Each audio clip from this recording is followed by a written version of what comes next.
ये कहानी एक ऐसे डीमन लॉर्ड की है जो कि पहले काफी ज्यादा पावरफुल था, लेकिन पर ये जब फ्यूचर में 500 साल बाद रिकारनेट होता है तब उसे ये बात पता चलती है कि नॉर्मल लोग भी उससे काफी ज्यादा पावरफुल बन चुके हैं। तो कहानी की स्टार्टिंग में हमें एक लड़ाई दिखाई जाती है जो कि मॉर्टल्स और इमोर्टल्स के बीच थी। मॉर्टल्स ने अपनी पूरी पावर के साथ अटैक किया था, पर जब भी वो इमोर्टल्स को नहीं मार पा रहे थे, हालांकि इमोर्टल्स इजीली सारे मॉर्टल्स को मार पा रहे थे। फिर हमारा सीन चेंज होता है और हमें दो बंदों को दिखाया जाता है। ये लड़का था जो कि होली स्वॉर्ड का यूज कर रहा था। इस लड़के का नाम करान होता है। मॉर्टल्स इसको गोल्डन हीरो के नाम से जानते थे। फिर हमें डीमन लॉर्ड को दिखाया जाता है जिसका नाम विल स्वी था। ये सारे इमोर्टल्स पर राज करता है और इसको मारना बिल्कुल ही इम्पॉसिबल है, लेकिन हिस्ट्री में पहली बार करान अपनी होली स्वॉर्ड के साथ डीमन लॉर्ड को मार पाता है। करान इस बात को देख के खुद शॉक था और सोच रहा था इसने उसको कैसे हरा दिया। तभी डीमन लॉर्ड करान की तारीफ करता है और कहता है कि तुम ही इस जीत के हकदार हो। हालांकि मैं एक इमोर्टल हूँ और मुझे मारना नामुमकिन है, पर पता नहीं कैसे तुम इसमें कामयाब रहे। तभी करान कहता है चलो मैं तुम्हें एक चीज बताता हूँ। मॉर्टल्स के पास एक ऐसा डर होता है जो कि इमोर्टल्स के पास कभी भी नहीं हो सकता, और वो है उनकी जिंदगी, क्योंकि हम जैसे मॉर्टल्स के पास काफी लिमिटेड टाइम होता है। इसलिए हमें जल्द से जल्द स्ट्रांग बनना पड़ता है, वरना तुम जैसे लोग हमें आराम से मार देंगे। तभी डीमन लॉर्ड कहता है देखो मॉर्टल, मुझे नहीं पता कि तुम सही हो या गलत, मैं एक ना एक दिन जरूर वापस आऊंगा, और जब मैं वापस आ जाऊंगा तब ये दुनिया मेरे कब्जे में होगी। और ये कह के डीमन लॉर्ड वहीं पे मारा जाता है। इसके बाद हमें 500 साल बाद का सीन दिखाया जाता है जहाँ पर फाइनली फिर से डीमन लॉर्ड जिंदा हो गया था। तभी फिर वहाँ पर हम एक लड़की को देखते हैं जिसका नाम माहिना होता है, जो कि डीमन लॉर्ड के सबसे ट्रस्टेड डिसाइबल्स में से एक होती है। वो कहती है कि फाइनली आप 500 साल बाद फिर से जिंदा हो गए हो। तभी डीमन लॉर्ड विल पूछता है कि हम कहाँ पर हैं। तभी माहिना कहती है कि हम एक स्टेशन के नीचे अंडरग्राउंड टनल में हैं। फिर डीमन लॉर्ड विल उठता है और कहता है आखिरकार मैं फिर से आ ही गया, अब इस दुनिया पे मेरा राज होगा और अब इस दुनिया पे मेरा कब्जा होने से कोई भी नहीं रोक सकता। तब वो माहिना कहती है कि मुझे इसको बोलते हुए बिल्कुल भी अच्छा नहीं लग रहा, पर जिस दुनिया को आपने बनाया था वो दुनिया बिल्कुल ही पूरी तरह से बदल चुकी है। इसमें रहने वाले लोग काफी ज्यादा तरक्की कर चुके हैं और इस दुनिया में रहने वाले सारे सिटीजन हमारी सोच से काफी ज्यादा पावरफुल हैं। और फिर हमें पता चलता है कि डीमन लॉर्ड जिस ईयर में पैदा हुआ है वो ईयर 2099 है। पर फिर हमारा डीमन लॉर्ड वहां से बाहर निकलने के लिए गेट पर जाता है, पर जैसे ही वो उस जगह से बाहर आता है वो सामने देख के चौंक जाता है कि उसके सामने बहुत बड़ी बड़ी बिल्डिंग्स थी और कुछ ऐसी हिलने वाली गाड़ियां जो उसने पहले कभी नहीं देखी। डीमन लॉर्ड को कुछ भी समझ में नहीं आ रहा था कि 500 साल में कोई भी इतनी तरक्की कैसे कर सकता है। तभी वहां पर डीमन लॉर्ड एक मैजिक करने की ट्राई करता है जिससे वो देख सके कि वो कितना पावरफुल है, लेकिन उसके मैजिक करने का वहां पर कोई भी फायदा नहीं होता। वहां पर सारे लोग ये सोच रहे थे कि ये कोई एक पागल है जो कि रोड पे ऐसे ही मैजिक ट्राई कर रहा है। तभी माहिना बताती है कि यहाँ पर ग्रैंड मैजिक करना बिल्कुल भी अलाउड नहीं है, और वो जल्द से जल्द उसको वहां से ले जाने की ट्राई करती है क्योंकि वहां पर जल्द ही पुलिस आ जाएगी और उसको अरेस्ट कर लेगी। और जब माहिना वहां से उसे ले जा रही थी तो विल के पास से एक आदमी गुजरता है और उसकी प्रेजेंस को महसूस करते हुए विल को लग रहा था कि वो पहले भी उससे मिल चुका है। और इसके बाद माहिना विल को लेके एक सेफ जगह पे आ जाती है। माहिना बताती है कि बहुत समय पहले जब आप मारे गए थे तब मॉर्टल्स और इमोर्टल्स ने सुलह कर ली थी। वो दोनों ही खुशी खुशी एक साथ रहने लगे थे, लेकिन इवेंचुअली मॉर्टल्स को इमोर्टल से डर लगने लगा था। यही वो वजह है जिससे मॉर्टल और इमोर्टल के बीच का रिश्ता फिर से खराब होने लगा। तभी विल नोटिस करता है कि माहिना के पीछे एक मिस्टीरियस सी चिप लगी हुई है। विल उस बात को इग्नोर करके कहता है कि मेरे बाकी के 5 डिसाइबल कहाँ गए। तभी माहिना बताती है कि 5 में से आपके 4 डिसाइबल भागने में कामयाब रहे थे। तभी विल अपने डिसाइबल जिसका नाम मार्कस था उसके बारे में पूछता है और उसका नाम सुनने के बाद वो काफी ज्यादा नर्वस हो जाती है और एक बहाना लगा के वो वहां से निकलने में कामयाब रहती है। तभी विल की नजर वहां पे स्क्रीन पे जाती है जो कि सब हैक हो चुके थे, और जिस पर्सन ने सारे स्क्रीन को हैक किया था विल उस पर्सन को देख सकता था। तभी विल उस लड़की के पास जाता है और कहता है कि मैं तुम्हें देख सकता हूँ कि तुम ही ने इस सारे स्क्रीन को हैक किया है, क्या तुम मुझे बताओगे कि तुमने ऐसा काम क्यों किया। ये बात सुन के वो लड़की काफी ज्यादा हैरान हो गई थी कि उसकी हैकिंग को कोई भी नहीं देख सकता, इसने वो कैसे देख लिया। वो लड़की उससे उसका नाम पूछती है और वो बताता है कि मैं हूँ the great demon Lord will स्वी। ये सब सुन के उस लड़की को लग रहा था कि ये एक पागल इंसान है जिसने गलती से मेरा मैजिक देख लिया। इसके बाद विल पूछता है कि क्या तुमने एक मार्कस नाम के पर्सन को देखा है। मार्कस का नाम सुन के वो लड़की कहती है कि वहाँ पर तुम्हें वो बिल्डिंग दिख रही है, उसी बिल्डिंग में तुम्हें मार्कस मिल जाएगा। मुझे ये सब इसलिए पता है क्योंकि मार्कस काफी ज्यादा पॉपुलर है। वो वहाँ पे बिना अपना एक भी सेकंड गवाए तुरंत ही बिल्डिंग में पहुंच जाता है। विल आगे बढ़ ही रहा होता है तभी उसे एक किनोरा नाम की लड़की मिलती है जो कि मार्कस के इम्पोर्टेंट पर्सन में से एक थी। वो कह रही थी कि मैं आपका ही यहाँ पर इंतजार कर रही थी और उसके बाद ही वो लड़की विल को मार्कस के पास लेके पहुंच जाती है।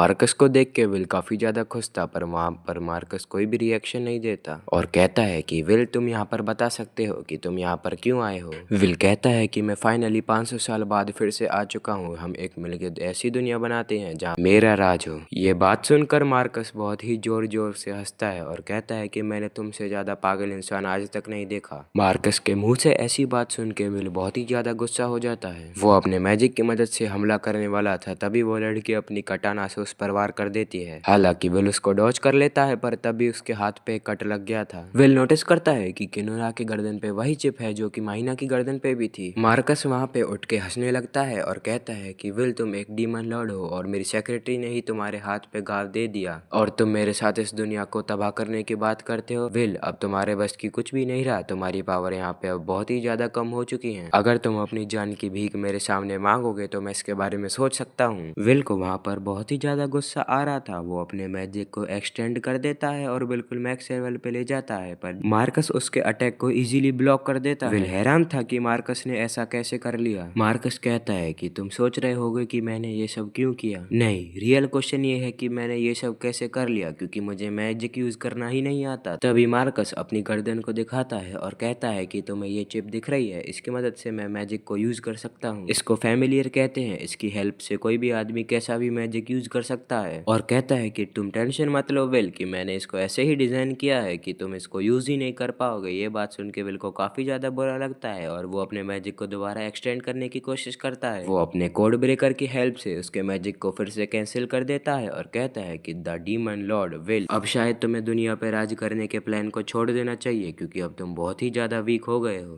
विल को ये सब समझ में आ गया था कि मार्कस इसको 500 साल पहले से ही बेट्रे करने की सोच रहा था। फिर मार्कस उस पर अटैक करता है और इतने सारे अटैक से विल बहुत ही ज्यादा घायल हो जाता है, पर मार्कस रुकता नहीं और अटैक पे अटैक करता है। विल इन सब अटैक के बाद नीचे गिर जाता है। विल वहां से गिर ही रहा होता है और तभी वहां पे एक ब्लास्ट होता है। मार्कस को लगता है कि विल वहां पे मर गया, पर विल नाजुक सी हालात में बच गया था। विल वहां से सेफ जगह जा रहा था, पर उसे सिटी के कुछ लोग दिख जाते हैं। वो लोग विल से लड़ाई करने लगते हैं, पर हमारा डीमन लॉर्ड उन सिटी के लोगों से ही पिट जाता है। विल कचड़े के ऊपर पड़ा रहता है और वो सोच रहा था कि दुनिया इतनी ज्यादा कैसे बदल सकती है। तभी वहां रोते रोते माहिना आती है और विल से माफी मांगती है कि वो विल को वहां पर अकेले छोड़ाई थी। माहिना कहती है कि विल मुझे माफ कर दो, मुझे लगा था अगर मैं तुम्हें मार्कस के बारे में बताऊंगी तो तुम उदास हो जाओगे, इसलिए मैंने तुम्हें मार्कस के बारे में नहीं बताया। तभी माहिना अपने घर के लिए अपने साथ विल को भी ले जाती है। वो ट्रेन में बैठते हैं और घर पहुंच जाते हैं। माहिना के घर पहुंचकर विल शॉक हो गया था कि माहिना एक ही कमरे में रहती है। इसके बाद विल को समझ आता है कि उसके मरने के बाद उसके डिसेबल को काफी ज्यादा मुश्किलें झेलनी पड़ती हैं। तभी हमें माहिना का पास्ट दिखाया जाता है। मॉर्टल्स माहिना को लावा के अंदर नीचे फेंक रहे होते हैं। जब वो नीचे गिरने लगती है तो विल वहां पर आके माहिना को बचा लेता है और कहता है कि तुम बहुत ही सुंदर हो, क्या तुम मेरी डिसेबल बनोगी। तभी रियलिटी में माहिना की आंख खुलती है और वो विल के लिए खाना बनाने लगती है। विल खाना खाता है और कहता है कि तुम बहुत ही अच्छा खाना बनाती हो। विल ने आज तक ऐसा खाना नहीं खाया, ये सब उसकी पास्ट लाइफ में नहीं मिलता था। तभी माहिना विल को बताती है कि बाकी के जनरल भी तुम्हारी तरह कहीं छुपे रहे होंगे। विल की रिजनरेटिव पावर बहुत ही ज्यादा कम हो गई है। कल रात की जो उसकी चोट थी वो अभी तक पूरी तरह से हील नहीं हुई है। और विल कहता है कि कल रात को जो उसने मैजिक किया था उससे क्लाउड को काफी ज्यादा दूर हट जाना चाहिए था, पर ऐसा बिल्कुल भी नहीं हुआ। माहिना कहती है कि मॉर्टल्स स्टेप बाय स्टेप काफी ज्यादा पावरफुल हो रहे थे और उन्होंने अपनी टेक्नोलॉजी को भी काफी ज्यादा इम्प्रूव कर लिया। माहिना बताती है कि तुम जिन कपड़ों में अभी हो तुम उन कपड़ों में नहीं रह सकते, तुम्हें इनको बदलना ही होगा। तभी माहिना और विल कपड़े खरीदने जाते हैं। विल को कपड़े अच्छे लगते हैं तो माहिना उसको खरीद लेती है। तभी विल माहिना से बात कर रहा था और कहता है कि मार्कस के साथ जब मैं बात करने गया मेरी उसके साथ लड़ाई हुई थी, मैंने उसके डिवाइस को देखा जो कि एक फैमिलियर था। तभी वो माहिना के फैमिलियर को देखता है और कहता है अच्छा ये इस तरह से काम करता है। माहिना कहती है कि वो पहले इस डिवाइस को यूज नहीं करती थी, फिर इसके बिना जीना मुश्किल हो गया तो ये इसको यूज करने लगी। विल यहाँ पर रुकता है और कहता है कि मुझे भी अगर जिंदा रहना है तो पैसे कमाने ही पड़ेंगे, क्योंकि माहिना मैं तुम्हारे कमाए पैसों पे पूरी तरह से डिपेंड नहीं रह सकता। माहिना कहती है नहीं आप ऐसा नहीं करोगे, दोगे, चाहे मैं कितनी भी मेहनत कर लूँ मैं पैसे लाऊंगी पर आपको काम करने नहीं दूंगी। विल कहता है कि माइना तुम मेरी मेन डिसेबल हो, मैं तुम्हारी कदर करता हूँ, मैं तुम्हारे पैसों पर पलना नहीं चाहता। ये सोसाइटी अब पूरी तरह से चेंज हो चुकी है, मुझे भी इसके साथ चेंज होना पड़ेगा। अगर माइना तुम मेरी हेल्प करना चाहती हो तो मेरा डीमन लॉर्ड बनने में साथ दो। माइना कहती है कि मैं अब आपका साथ दूंगी और आपको डीमन लॉर्ड बना के ही रहूंगी। फिर हमारा सीन चेंज होता है और हमें विल को दिखाया जाता है जो कि बैठ के एक डिवाइस को देख रहा था और वो माइना की बोली हुई बात को याद करता है। माइना कहती है कि ये एक डिवाइस है जो कि फोन की तरह है, इससे आप मुझे कभी भी कांटेक्ट कर सकते हो और कुछ भी सामान ऑर्डर कर सकते हो। और हाँ, इसमें एक जीपीएस नाम का सिस्टम भी है जो बताता रहेगा कि आप कहाँ पर हो। फिर हमें विल को दिखाया जाता है वो बहुत ही ज्यादा भूखा था और वो माइना के पैसों से खाना नहीं चाहता था और पैसा कमाने का कोई जरिया ढूंढ रहा था। विल वहाँ से उठता है और चिल्लाते हुए कहता है कि मैं इस सिटी में नया हूँ, क्या कोई मुझे कोई काम दे सकता है। फिर वहाँ पे एक ओल्ड मैन आता है और विल से कहता है कि तुम इतना चिल्ला क्यों रहे हो, यहाँ का एक रूल है कि किसी को कोई भी जॉब चाहिए तो वो गिल्ड में जाके अप्लाई कर सकता है। फिर वो ओल्ड मैन विल को एक रिज्यूमे देता है और कहता है कि तुम इस पे अपनी एबिलिटी के बारे में बता दो, मैं इसकी गारंटी तो नहीं दे सकता पर क्या पता तुम्हारी इससे जॉब लग जाए। हमें विल को दिखाया जाता है जो कि गिल्ड में पहुंच गया था और अपने रिज्यूमे को सबमिट कर रहा था और अपनी पावर को एक्सप्लेन करते हुए कहता है कि मैं हर टाइप का मैजिक यूज कर सकता हूँ और अगर तुम्हें नहीं पता तो मैं हूँ the great demon Lord will सुई। वो बंदा कहता है कि बहुत ही बढ़िया, तुम बहुत ही ग्रेट डीमन लॉर्ड हो पर मैं तुम्हें जॉब नहीं दे सकता, तुम पे कोई भी फैमिलियर नहीं है। और इसके अगले सीन में हम विल को माहिना के पास देखते हैं, वो उसकी गोद में लेटते हुए कहता है कि मुझे कोई भी जॉब नहीं मिल सकती, मुझे पे फैमिलियर नहीं है। माहिना कहती है कि तुम चिंता मत करो, मैं एक एजेंट को जानती हूँ, वो तुम्हें जॉब दिला सकता है। फिर अगले ही सीन में हम माहिना और विल को देखते हैं, वो उसी लड़की के पास आए थे जिस लड़की ने पहले हैकिंग की थी। इसका नाम ताकाहाशी बताया जाता है और ये जल्दी उसका दोस्त बन जाता है। विल ताकाहाशी के फैमिलियर को देख रहा था जो कि काफी अलग था। ताकाहाशी कहती है विल अगर तुम्हें कोई भी जॉब चाहिए तो गिल्ड में जाना चाहिए। विल कहता है कि मैं वहाँ से पहले ही होके आया हूँ, मुझ पे कोई भी फैमिलियर नहीं है, इससे मुझे जॉब नहीं मिल सकती। ताकाहाशी सोचती है और कहती है कि विल तुम्हें मुझे कुछ यूनिक लगता है, तुम एक स्ट्रीमर बन सकते हो। वो कहती है कि स्ट्रीमिंग से तुम अपना टैलेंट दिखा सकते हो जिससे तुम्हें सब्सक्राइबर मिलेंगे और कुछ पैसे भी, और तुम्हें एक ऐसी ऑडियंस मिलेगी जो कि तुमसे प्यार करेगी और तुम्हें कुछ सुपर चैट भेज के भी पैसे दे सकते हैं। विल कहता है कि मुझ पे और कोई चारा भी नहीं है, कुछ टाइम के लिए मुझे यही करना पड़ेगा। हमारा सीन माहिना के घर में चेंज होता है जहाँ पे तकाशी गेमिंग सेटअप के साथ खड़ी थी। वो उस पे विल को बैठाती है और उसके हाथ में एक गेम पकड़ा देती है। वो कहती है कि ये गेम काफी डिफिकल्ट है पर अगर तुमने इसको पार कर दिया तो तुम काफी अच्छे स्ट्रीमर बन सकते हो। विल कहता है तो बस हो गया, मुझे ये गेम कभी हरा ही नहीं सकता क्योंकि मैं एक डीमन लॉर्ड हूँ। पर जब वो गेम खेलता है खेलते खेलते काफी टाइम हो जाता है पर वो लेवल 1 से आगे ही नहीं बढ़ पा रहा होता है। वो उसमें ही काफी ज्यादा बार मर रहा था। वो कहता है ये गेम मेरे लिए बिल्कुल भी नहीं बना। तकाशी कहती है रुको, मेरे पास एक आइडिया है, विल काफी ज्यादा हैंडसम है, हम उसका फायदा उठा सकते हैं, हैंडसम बंदे को हारते हुए देखकर लोगों को बहुत मजा आएगा। फिर ताकामाशी स्ट्रीम को चालू कर देती है। विल डेली स्ट्रीमिंग करता था और बहुत ही ज्यादा मेहनत करता था पर उसको कोई भी नहीं देखता था। पर धीरे धीरे उसकी क्वालिटी बढ़ती गई और क्वालिटी कंटेंट की वजह से उसके काफी ज्यादा सब्सक्राइबर बढ़ गए थे और उसके हेटर्स भी काफी ज्यादा हो गए थे जो उसको ट्रोल कर रहे थे। पर विल एक डीमन लॉर्ड है, इन सब से उसको कोई भी फर्क नहीं पड़ता। पर धीरे धीरे उसके क्वालिटी और सब्सक्राइबर बढ़ते ही जा रहे थे, उसका गेम प्ले भी इम्प्रूव हो गया और उसको काफी ज्यादा लोग देखते थे। फिर माहिना घर आ जाती है, उसके आते ही विल अपनी स्ट्रीम को बंद कर देता है और कहीं बाहर चला जाता है। विल बाहर जाके एक चीज नोटिस करता है कि उसकी तरह काफी सारे लोग हैं जिनके पास जॉब और पैसे नहीं है। विल वहां पर एक बंदे को देखता है जो उसको जाना पहचाना लगता है। विल उसके पास जाता है और पहचान जाता है कि ये वही है जिसने अपनी होली स्वॉर्ड से उसको मारा था। फिर हमें करान का पास्ट का सीन दिखाया जाता है जहाँ पे वो छोटा था और उसकी बहन की तबीयत काफी ज्यादा खराब हो गई थी। तभी वो बाहर जाता है, उसके पापा कहते हैं कि जंगल के पास से दवाई ले आओ, वहाँ काफी ज्यादा मॉन्स्टर हैं, इसलिए तुम इस स्वॉर्ड को भी ले जाओ। करान वहाँ से दवाई लेने के लिए चला जाता है। करान को दवाई मिल जाती है और वो उसको लेके वापस जा रहा था। काफी रात हो गई थी और वो एक ग्रुप को देखता है जो कि डीमन लॉर्ड के अंडर आता था, पर वो उनसे बचा के अपने घर पहुंच जाता है। पर वो जैसे ही अपने विलेज पर पहुंचता है वो देखता है कि डीमन लॉर्ड ने सब कुछ तबाह कर दिया। करान काफी ज्यादा उदास हो जाता है और वो कहता है कि वो कुछ भी करके डीमन लॉर्ड को मार कर ही रहेगा। हमारा सीन चेंज होता है और हम विल और करान को देखते हैं जो कि बैठ के खाना खा रहे थे। करान कह रहा था कि किस्मत भी क्या चीज होती है, मुझे अपने परिवार के कातिल के साथ बैठ के खाना पड़ रहा है। विल कहता है कि तुमने मेरे काफी सारे डिसेबल और आर्मी के साथ साथ मुझको भी मार दिया था और अब हिसाब बराबर हो गया है, तुम खाने पे फोकस करो। पर करान इसमें मेरी भी गलती है, मैंने भी तुम्हारी फैमिली को मार के सही नहीं किया, वैसे तुम तो एक मॉर्टल हो, तुम अब तक जिंदा कैसे हो। करान बताता है कि जब मैंने तुम्हें मार दिया था तो मुझसे एक गॉडेस खुश हो गई थी, उसने मुझे वरदान दिया कि मैं कभी भी नहीं मरूंगा। इसके बाद ये सब खाना खा लेते हैं हैं और करण वहाँ से उठ के चला जाता है। वह सोच रहा था कि जिस काम के लिए मैं आया था वो काम तो मैंने करा ही नहीं, पर कोई नहीं, मैं उसको कल कर लूंगा। जब वो अपने घर के लिए जा रहा था तो वो ताकेहिशी को देखता है। वो कह रही थी कि तुमने काम ज्यादा ही जल्दी कर दिया। वो उसके ज्यादा पैसे मांगने लगता है। ताकेहिशी मना करती है कि तुम्हें ज्यादा पैसे नहीं मिलेंगे। वो ताकेहिशी पर हाथ उठाने जाता है पर वे उसको रोक लेता है और वो कहता है तुम्हारी दिक्कत क्या है। वो आदमी कहता है तुम तो वही कमजोर बंदे हो जिसको मैं पहले भी मार चुका हूँ, तुम मुझसे दोबारा पिटने के लिए आ गए। विल ताकाहिशी से कहता है तुम अपने घर चली जाओ, इसको मैं देख लूंगा। ताकाहिशी कहती है कि मैं यहाँ से नहीं जाऊंगी। फिर वो आदमी विल पे हमला कर देता है। विल उसके हाथ को रोक देता है। विल कहता है कि मैं तुम जैसे सिटीजन पे अपनी पावर यूज करना नहीं चाहता था, पर तुम अब ऐसे नहीं मानोगे। विल अपनी पावर को रिलीज करता है और उस पे एक पंच मारता है। उसके एक पंच से वो बहुत ही पीछे उड़ के जाता है और कचड़े के ऊपर लौट जाता है। विल कहता है कि मैंने इसे ज्यादा जोर से मार दिया, इतनी ताकत से मुझे इसको नहीं मारना चाहिए था। वो ताकाहाशी से कहता है कि ऐसा क्या काम है जो वो नहीं कर पाया, उसको मैं कर दूंगा। ताकाहाशी कहती है हमें बस एक गुंडे के ग्रुप से एक चीज चुरा के लानी है। वो कहता है ये तो मेरे बाएं हाथ का खेल है, इसको मैं आराम से कर लूंगा। हमारा सीन चेंज होता है। ताकाहाशी उससे कह रही थी तुम्हें बस उनका ध्यान भटकाना है और आगे का काम मैं देख लूंगी। पर हमारे डीमन लॉर्ड को इतने में कहाँ चैन मिलने वाला था। वो सीधे गेट तोड़ के उन पे हमला कर देता है। वो अंदर जाके देखता है वहाँ पे कुछ लोग थे। वो लोग याकुजा गैंग के मेंबर माने जाते हैं। विल कहता है कि ताकाहिशी जो टेबल पे क्यूब रखी है हमें वही चुराना है ना। ताकाहिशी कहती है हाँ हमें वही चुराना है, पर तुम बिना फैमिलियर के मुझसे बात कैसे कर पा रहे हो। विल कहता है कि मैंने जब तुम्हारे फैमिलियर को देखा था तो मैंने उसके कंपोनेंट को कॉपी कर लिया था और मैंने अपने हिसाब से अपने लिए कंपोनेंट को मिला के एक फैमिलियर बना लिया है। वो कहता है कि तकाशी तुम बिल्कुल भी चिंता मत करो, मैं तुम्हारे लिए वो आइटम लेके ही आऊंगा। और वो चिल्ला के कहता है मैं हूँ the great demon Lord will सुई। वो कहता है कि मेरे मिलियन में सब्सक्राइबर है, तुम मुझे जानते ही होगे। वो याकुजा ग्रुप कहता है कि ये कौन आ गया, अब इसको मरना ही होगा। विल कहता है कि मैंने अपने फैमिलिया को ऐसे सेट किया है, मेरे जितने ज्यादा सब्सक्राइबर होंगे यानी जितने ज्यादा लोग मुझे जानेंगे मैं उतना ही ज्यादा पावरफुल होता जाऊंगा। तभी वो लोमड़ी जैसा बंदा हमारे हीरो पे फायर करने वाला होता है। विल अपने मैजिक की हेल्प से अपनी बॉडी को बहुत ही ज्यादा पावरफुल कर देता है और उसको एक किक मार देता है। वो उन सबको मारने के साथ साथ उनकी सारी बुलेट्स को भी डॉज कर रहा था। विल के पावर और विल के मैजिक को देख के उनका बॉस विल पे असली गन से फायर करने जा रहा था, पर ताकाहिशी उसके पॉइंट ऑफ व्यू को हैक करके स्क्रीन को शेक टाइप कर देती है। विल अपनी स्टील जैसी बॉडी से उनके बॉस को एक जोरदार किक मार देता है। वो सबको मार देता है। ताकाहिशी कहती है बहुत बढ़िया विल, चलो अब उस आइटम को लो और यहाँ से चलते हैं। विल उस क्यूब को लेने ही वाला होता है, पर तभी वहाँ पे एक ब्लास्ट होता है और एक इनविजिबल सा रोबोट उसे मारने लगता है। विल उठ के अपनी पावर की हेल्प से उसके सारे अटैक को डॉज कर रहा था और वो उस ग्रुप की गन को उठा लेता है और उस बॉट पे फायर मारने लगता है। वो उसके ऊपर जो इनविजिबल टाइप की चीज थी वो उसको हटा देता है। उसको हटाने के बाद वो देखता है कि वो वहाँ का सबसे पावरफुल रोबोट है। काफी ज्यादा देर उस रोबोट के बारे में सोचने के बाद ताकाहिशी कहती है ये एक मेटा रोबोट है, काफी साल पहले बना था और इसको ऑक्शन में सेल कर दिया था, ये काफी महंगा बिका था। ये काफी ज्यादा पावरफुल रोबोट है और ये इतना महंगा है कि याकुजा ग्रुप इसको कभी भी अफोर्ड नहीं कर सकता। तो ये रोबोट यहाँ पे कैसे आ सकता है। दूसरी तरफ विल उस रोबोट से फाइट कर रहा था। काफी ज्यादा शॉट मारने के बाद भी वो उस रोबोट को बिल्कुल भी डैमेज नहीं कर पाया। वहीं पे वो रोबोट अपनी रेजर गन निकाल के विल पे फायर कर रहा होता है, पर विल उनको डॉज कर लेता है।